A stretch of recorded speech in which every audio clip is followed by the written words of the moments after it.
Hey, welcome back, everybody. Thanks so much for being a supporter on Patreon. Hope you guys had a great Christmas. Here's one of those videos that I'm not going to be posting on YouTube. It's only for you guys because you guys are a really big help and a great support of the channel and the funding. I've been using the cash to get ammo and scouting out different guns and stuff to make videos on. And for those of you that have been with me for a while, you'll notice that my sound is probably a little bit better, even though the video is still the same. I got some new equipment and partially invested some of that cash in a microphone. So using the same camera on my phone, but I've been graced now with a really nice microphone. So anyway, all that aside, little updates, but I figure it's more personal with you guys because you guys have been through watching my channel for a lot longer than most people, and you need to understand. So today we'll be kind of talking about some things that I picked up in Iraq, physical items. This is just a small portion of what I actually brought back because I'm a bit of a hoarder and a collector, and realized that being part of a historical event, whether positive or negative, that's not what I'm going to be talking about. It's pretty interesting, and I managed to get as much as I possibly could. And I'm going to kind of show you that today. So what we're going to start out with is this, well, obviously this chest I got over there, but that's more to store everything in. Pretty generic. You can get those here, but the fact that I bought it over there at the bazaar at Camp Victory was pretty interesting. If you didn't know, I was in Iraq in 2009 to January 2010, so pretty much basically 2009 only. And by that time, most of the good stuff like helmets and military gear was gone, so I was only able to get some remnants, but nevertheless, I still managed to get a bunch of this money, this Saddam-era money. So this is a 250 dinar note. It says it right there in English, I suppose. So this is the kind of money that would have been around in. Let me see if I can date this really quick. I don't know where to find the date on that one. This one is a 5 dinar note, and it's 1992. You can see right there if you can read Arabic. Let me try to focus this. Yeah, 1992 right there. So, yeah, this is money that was made in the 90s, 5 dinars, stuff like that. I specifically, I wanted a lot of these because I knew the new Iraqi dinars would be around. But these, most of the people that I talked to had been using them for shit tickets, a.k.a. toilet paper, or just had it because it's worthless. Once we went in there, it was absolutely worthless. This is an older one. It's a half dinar. This one's seen better days. It's got the Stairway to Heaven in Samara. That is no longer there thanks to your lovely boys at ISIS. But it is what it is. So just kind of going through and showing you how to duplicate another 5 dinar note, the old one. Here's a half dinar, or no, a quarter dinar. Jeez. Quarter dinar. So instead of just having a coin, after the 50s and 60s, Iraq mainly went to paper money. I don't know why. That's what they told me. Don't know how factual that is, but that's what they all said. That paper money was kind of the thing. Now we're starting to get a little bit more colorful right here. This is also 1992. Right there you can see. Or perhaps maybe that's just the... maybe that's the year that, I don't know what that is, but maybe it's the year that this note was manufactured. So just kind of go through this. I got these from some Iraqi soldiers who I traded like shampoo and cigarettes and stuff for this cash that was worthless to them. So it's a win-win. I wanted that. They wanted cigarettes. I also got, I can't find the big bag of coins that I had, but I did have a huge bag of these kind of coins, right? These are from the 50s and 60s. Kind of see it's like an octagonal coin, and this is, how many dinars is this? 25, so 25 cents rather. You can see in the middle of the Iraqi, or I'm sorry, not the Iraqi, the Arabic numerals, the real Arabic numerals. There we go. So 25 or 250 might be, yeah, because there's a period there, so it's 250 cents probably. I don't know, maybe it's just 25 cents. Who knows? But anyway, those are what the old coins looked like. I had a big batch of those, but absolutely failed. So this I got for a carton of Marlboro Menthol 100s. The real American cigarettes were really hard for the Iraqis to get over there. So he gave me a bunch of this stuff that, these 200, or sorry, this is a 25 dinar note, right? Yep, 25. dinner notes were actually made in Switzerland for Saddam, and this was in like the 90s, and this is probably this is my favorite pattern of currency that was actually issued in Iraq. It's just really good looking and really colorful. You can see on the front the artwork is actually really, really cool. Even though Saddam was a total douchebag and we kind of placed him in power, but nevertheless, he's a douchebag. This bill is like really, really sweet. It's got him in his uniform and the watermark. You can see that in the light right there. It's pretty neat. Obviously, this money is made in Switzerland, so it's going to be of pretty decent quality. It's got the, if you can see the little, let me try to zoom in here. It's kind of like the U.S. money where it's got the,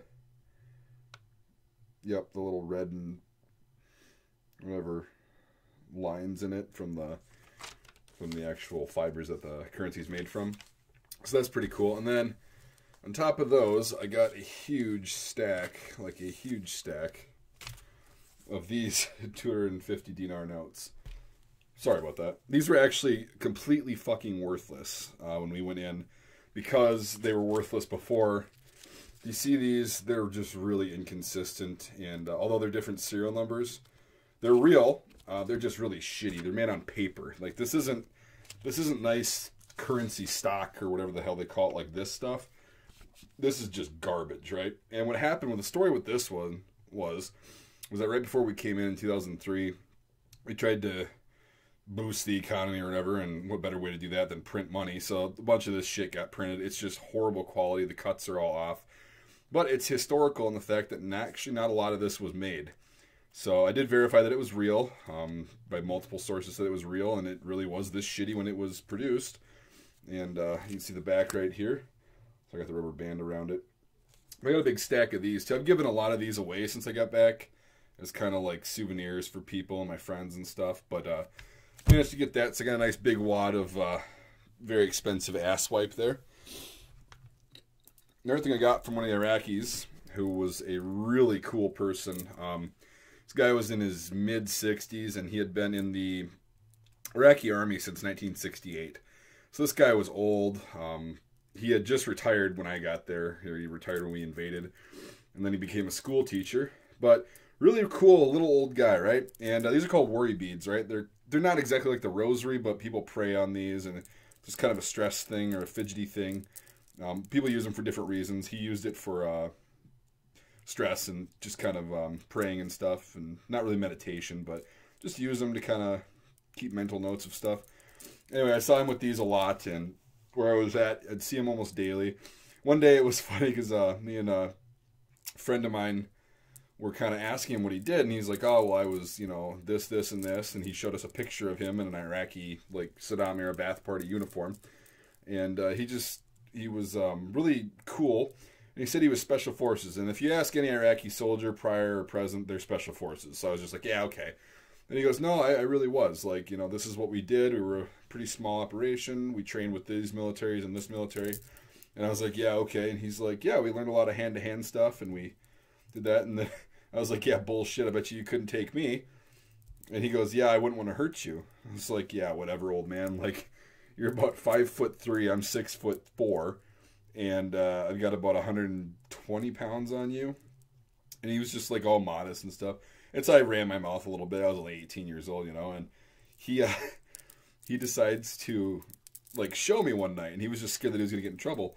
So he says, okay, go ahead and throw a punch at me. And so I threw a slow one, and he goes, no, like really, really throw a punch. I was like, I don't want to hurt you. He goes, just do it. Do it, tough guy. And so I threw a punch, and I was on the ground so fast, and I was in so much pain so fast, I didn't even know what the hell happened. And I was just kind of confused, and he helped me up and stuff, and I was like, okay, I believe you.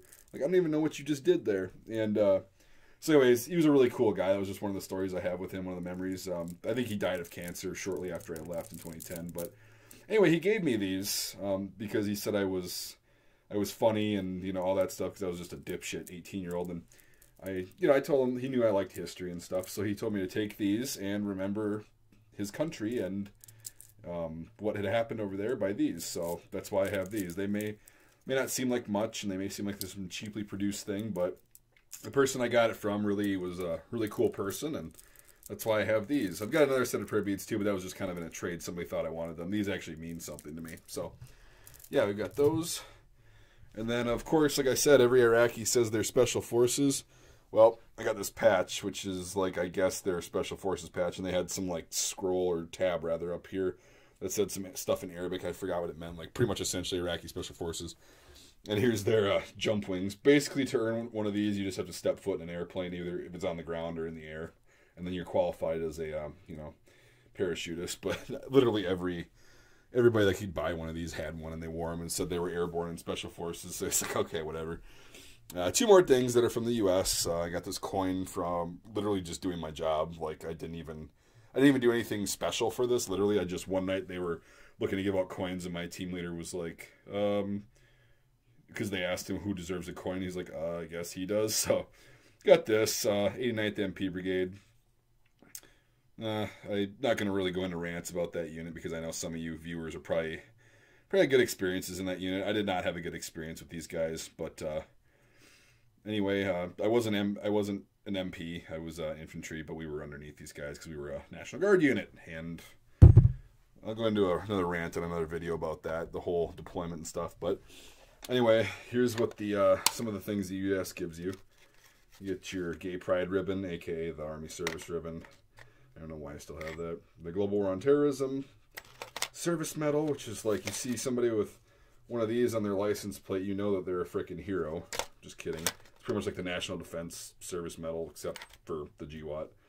Army Commendation Medal, pretty much your thank you for making it through a deployment alive participation trophy.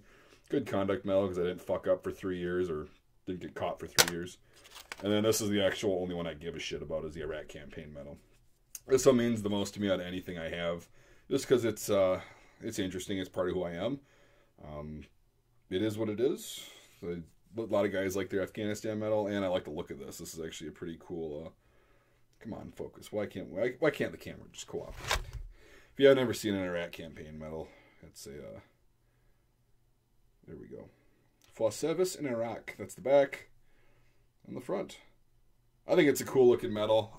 I feel like I earned that because I spent a good chunk of some of the best years of my life there. It's not a sob story. It's just like, 'tis what it is. In another video, I'll go over actually what I did and stuff. It's really not that glorious and pretty boring. It's going to be a big letdown to a lot of you. But nevertheless, hope you enjoyed this. I'll probably make a couple more parts. So I'll call this part 1.